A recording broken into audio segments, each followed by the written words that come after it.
Dear viewers, আসসালামু আলাইকুম। দেশ এবং দেশের বাইরে যে যেখান থেকে বসে আমাদের এই ভিডিওটি দেখতে পাচ্ছেন তাদেরকে অনেক অনেক প্রীতি ও শুভেচ্ছা জানিয়ে শুরু করছে আমাদের আজকের নতুন ভিডিও।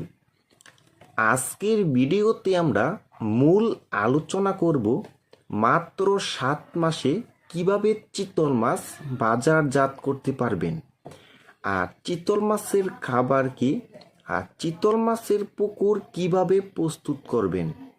তা ভিউয়ার্স, আজকের ভিডিওটা আমি পুরো ভিডিও দেখাবার চেষ্টা করব।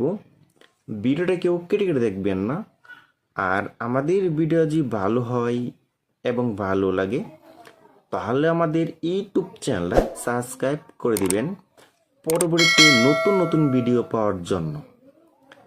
তাহলে ভিউয়ার্স, আপনার লক্ষ্য দেখতেই পাচ্ছেন এটি হলো বড় সাইজের চিতল মাছের পোনা। দেখেন ভিউয়ার্স, আর এই মাছটির সাইজ হলো পুরা 6 থেকে 7 ইঞ্চি সাইজের পোনা। দেখেন ভিউয়ার্স, কত সুন্দর দেখাচ্ছে বড় সাইজের চিতল মাছের পোনাগুলি। দেখেন, আজকে আমরা এই মাছগুলি পাঠাবো ঢাকা সাভার।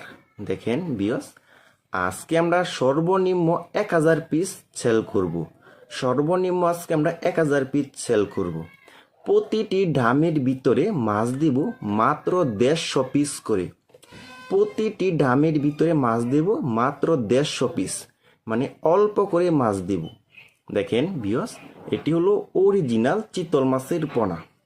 দেখেন নেঙ্গুরের সাইড দিয়ে দেখেন ফুটা আছে কিন্তু। দেখেন, তাহলে ভিউয়ার্স, আজকে আমরা কিছু গুরুত্বপূর্ণ কিছু কথা বলবো কিভাবে 7 মাসের ভিতরে এই চিতল মাছটা বাজারজাত করতে পারবেন। আপনি ভালোভাবে পুকুর প্রস্তুতি করতে হবে।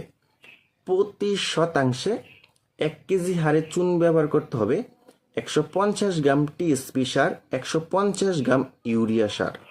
তাহলে ভিউয়ার্স, আপনার পুকুরটা মজুত হয়ে গেল। মজুত হওয়ার পরবর্তী আপনি পুকুরে পানি ঢোকাতে হবে 4 ফিট থেকে 4.5 ফিট চিতল মাছ চাষ করার জন্য। দেখেন, এটি হলো বড় সাইজের চিতল মাছ। আর চিতল মাছের খাবার হচ্ছে আপনি যত বেশি কানপোনা মাছ খাওয়াবেন এবং দানি মাছ খাওয়াবেন, মাত্র 7 মাসের ভিতরে আপনার একটা মাছের ওজন হবে 2 থেকে 2.5 কেজি হয়ে থাকবে এই চিতল মাছের পোনাটি। দেখেন ভিউয়ার্স, এটি হলো বড় সাইজের চিতল মাছের পোনা। যারা বড় সাইজের চিতল মাছের পোনা খুঁজছেন, কোনো জায়গায় পাচ্ছেন না, তারা আমাদের স্ক্রিনের নাম্বারে যোগাযোগ করতে পারেন। দেখেন ভিউয়ার্স,